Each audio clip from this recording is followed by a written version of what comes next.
ప్రతిపక్షంలో ఉండి కూడా వారు ఉత్తరాంధ్రకు చేయని ద్రోహం కూడా లేదు.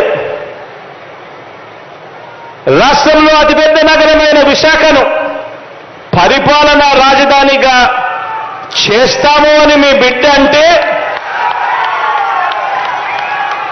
ప్రతిపక్షంలో ఉండి కూడా అడ్డుకుంటున్న దుర్మార్గం వీళ్ళిద్దరిది. ఇక్కడే ఉత్తరాంధ్రలో మీ బిడ్డ ఒక బిల్డింగ్ కట్టినా వీళ్ళు ఏడుస్తారు. ఇక్కడే ఉత్తరాంధ్రలో మీ బిడ్డ 4 ఆఫీసులు పెట్టినా వీళ్ళు ఏడుస్తారు.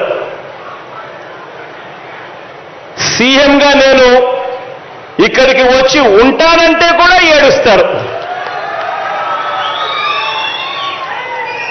ఈ ప్రాంతంలో ఇంటర్నేషనల్ ఎయిర్పోర్ట్ వస్తుంది అనంటే ఏడుస్తారు.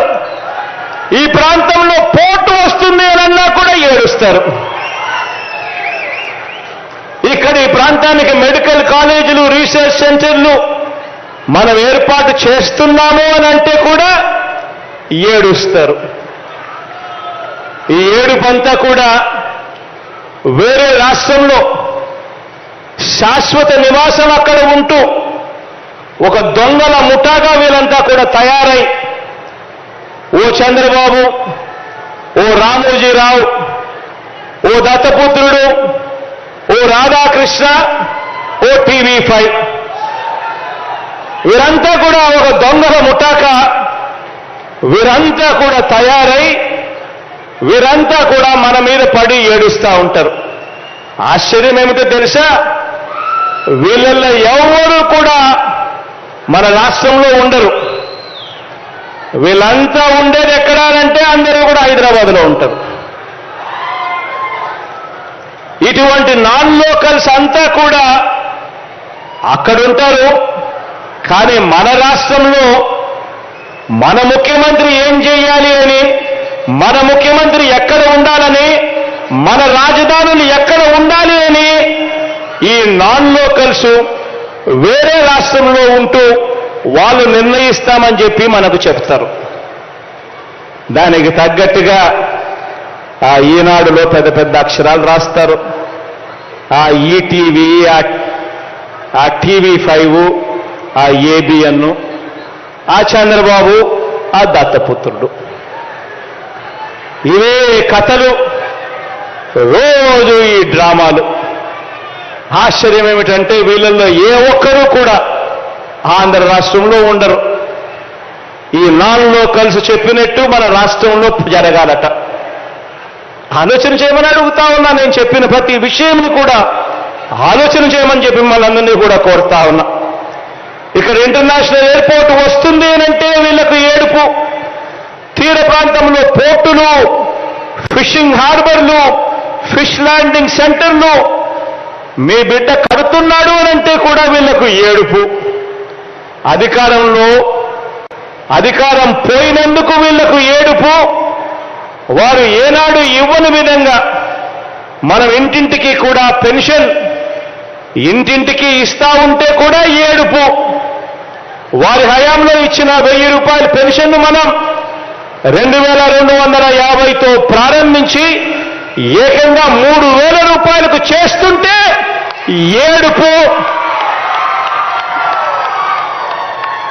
వారి హయాంలోని విచ్చలవిడి దోపిడీని మనం అరికట్టి జన్మభూమి కమిటీలన్నీ కూడా రద్దు చేసి మనం ప్రతి గ్రామంలోనూ గ్రామ వార్డు సచివాలయాలు తీసుకొచ్చి వాలంటీర్ల వ్యవస్థను తీసుకొచ్చి గొప్పగా ప్రతి పేదవాడికి తోడుగా ఉంటూ నడిపిస్తూ ఉంటే ఏడుపు.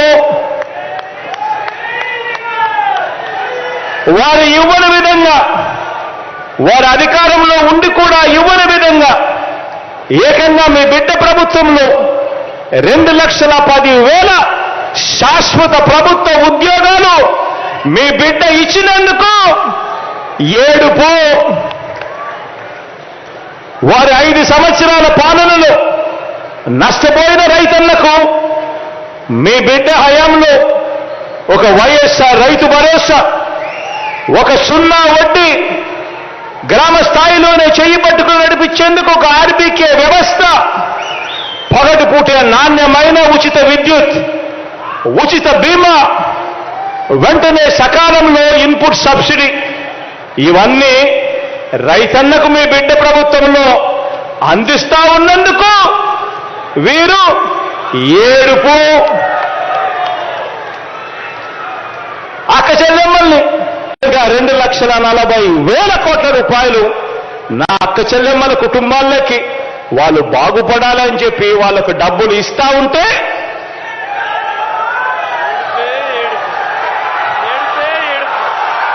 ఏడుపే ఏడుపు.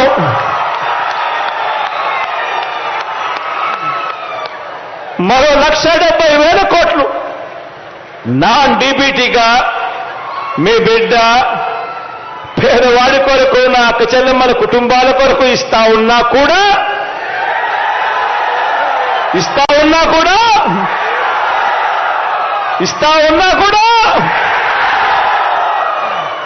ఏడుపే ఏడుపు. ఈ ఏడుపులన్నింటినీ కూడా కేవలం మరో 3 నెలలు భరించండి. కేవలం మరో 3 నెలలు భరించండి. ఈ క్యాన్సర్ గడ్డల్ని వచ్చే ఎన్నికల్లో పూర్తిగా తొలగించండి అని చెప్పి ఈ సందర్భంగా తెలియజేస్తా ఉన్నా. ఇటువంటి నాన్ లోకల్స్ అంతా, ఇటువంటి పేదల వ్యతిరేకులంతా, ఇటువంటి పెత్తందారులంతా కూడా శాశ్వతంగా మన రాష్ట్రం వైపు కన్నులెత్తి కూడా చూడకుండా తీర్పు ఇవ్వండి అని చెప్పి మిమ్మల్ని అందరినీ కూడా సవినయంగా కోరుతా ఉన్నా. ఈరోజు మీ అందరితో కూడా నేను ఒకటే కోరుతా ఉన్నా, రాబోయే రోజుల్లో ఇంకా అబద్ధాలు ఎక్కువ అవుతాయి, రాబోయే రోజుల్లో ఇంకా మోసాలు ఎక్కువ అవుతాయి. కానీ ఒకటి గమనించండి, ఎవరు మాటిచ్చారు, మాట మీద నిలబడింది ఎవరు అన్నది మాత్రం ఖచ్చితంగా గుర్తుపెట్టుకోండి. మీ బిడ్డ మీ ముందుకు వచ్చి ధైర్యంగా మీ ముందర నిలబడి మీ బిడ్డ చెప్పగలుగుతా ఉన్నాడు, మీలో, మీ ఇంటికి, మీ కుటుంబానికి మీ బిడ్డ వల్ల మీకు మంచి జరిగి ఉంటే మాత్రం మీ బిడ్డకు మీరే సైనికుల్లా నిలబడండి అని చెప్పి మీ బిడ్డ అడగగలుగుతా ఉన్నాడు. మరి ఈ మేరకు అడగగలిగే చిత్తశుద్ధి వాళ్లకు ఉందా అన్నది ఆలోచన చేయమని కోరుతా ఉన్నా.